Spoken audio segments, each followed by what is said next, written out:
All right, we have some breaking news. We officially have photos of the man highly suspected of killing Charlie Kirk at Utah Valley University. Over the past 24 hours, a widespread manhunt has turned over a few suspects that FBI Director Kash Patel prematurely posted about, but those suspects were then released into the public. But now they have high confidence that the young white male seen on screen in these blurry images is the person who assassinated Charlie Kirk. Authorities said they have good video of the assailant and have tracked his movements both before and after the killing to help them map it out. They claim the shooter arrived at Utah Valley University at 11:52 a.m. local time. He appears to be of college age in this photo right here, so he blended in well on campus. Reporters and authorities then say the gunman went through stairwells and climbed up to a roof to the shooting location, which we will cover in just 1 second.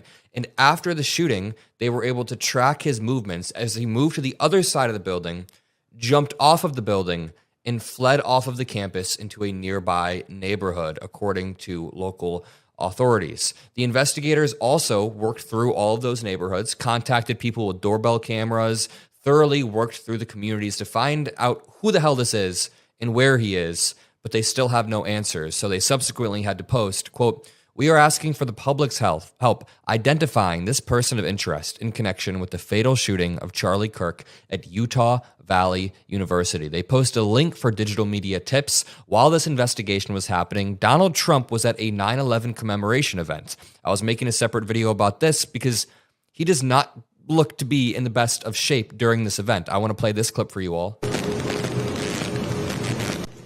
Leonard E. Taylor.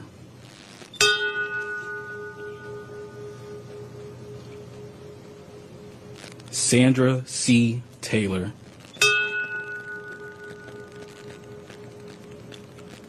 Sandra D. Teague. Donald Trump's face drooping to the side while he's half asleep at this 9/11 commemoration event. I've heard theories that Donald Trump is especially shaken because he saw Charlie Kirk die in the video and realized he was close to that being him when he was shot at a year ago. Right here, we see a photo of what looks to be the shooter laying on the roof in position before the shooting. Somebody took this video right here. He'd already be in place? You would think that. So there's somebody on the roof right there? Just saying. He just ran from over, where's my finger? Well, from over there, ran in, and now he's right there. Just saying. Yeah, you think he'd already be in place? Very insane.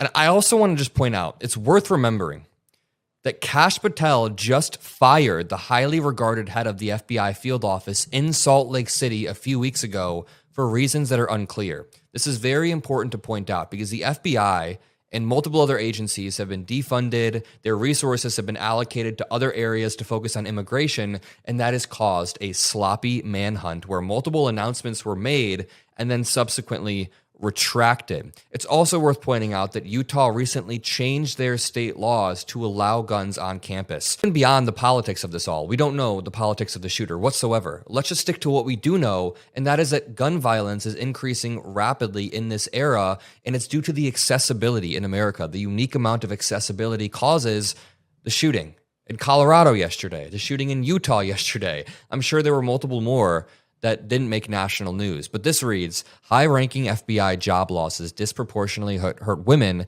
people of color. And in this article, they point out how FBI field offices have been shedded around the country. And there was one in Salt Lake City where a highly regarded, highly respected field director was cut for zero reason. Nobody knows why. And it's resulted in a sloppy investigation. This says, in the most recent example, FBI leaders last week forced the resignation of a decorated female Pakistani-American counterterrorism agent who was appointed in February to run the Salt Lake City field office. One current and two former FBI officials tell MSNBC. At least 18 of 53 special agents in charge have been pushed out under the Trump administration, people who are highly qualified and highly trained. Let's get back to the photos of this shooter. We don't know the exact ideology yet. People are frothing at the mouth to jump to conclusions.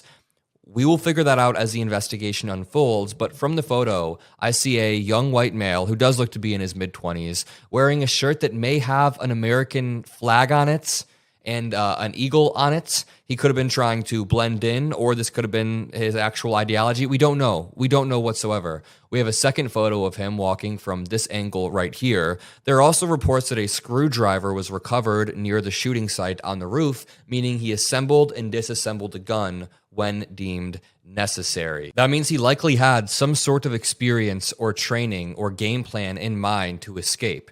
It is rare that somebody is able to both successfully make the hit, disassemble the gun calmly, walk away, and then evade police for looking like 24 hours coming up soon.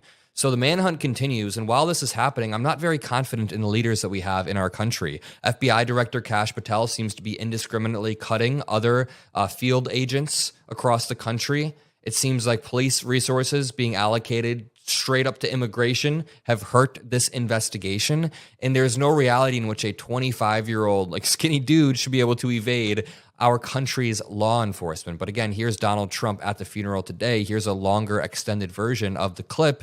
And something about this also does not seem good. Low energy, definitely very tired.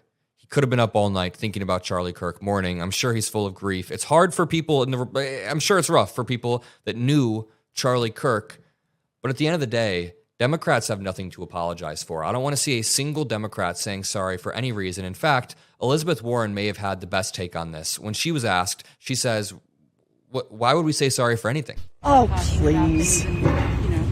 Right. Why don't you start with the President of the United States? Right?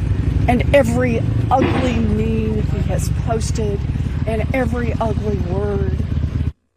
Thank you. She says every ugly meme the president has posted, every ugly word that he said. Political division has been coming in a top-down manner.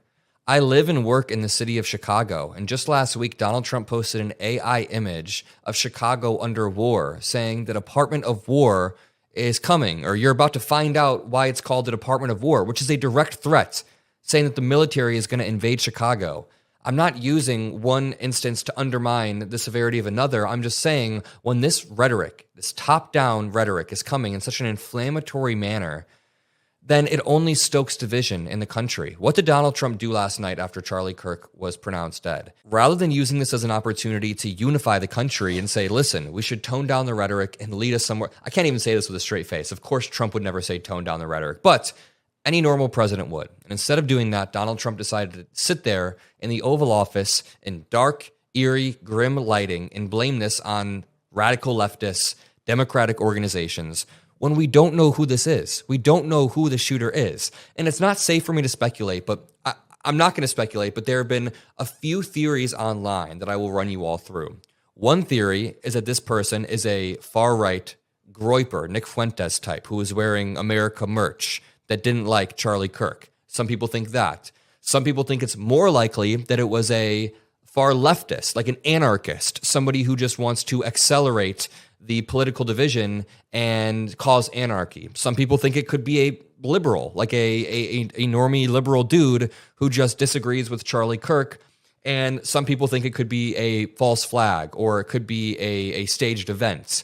Now, we're not going to speculate. Let's let the investigation play out. We know that Kash Patel is not competent enough to do any sort of wide-ranging cover-up. Just remember, Kash Patel was so sloppy that they detained multiple people, made the announcements, then had to retract those announcements. Kash Patel does not have some calculated scheme. He's being a dumbass and basically stumbling his way through all of this.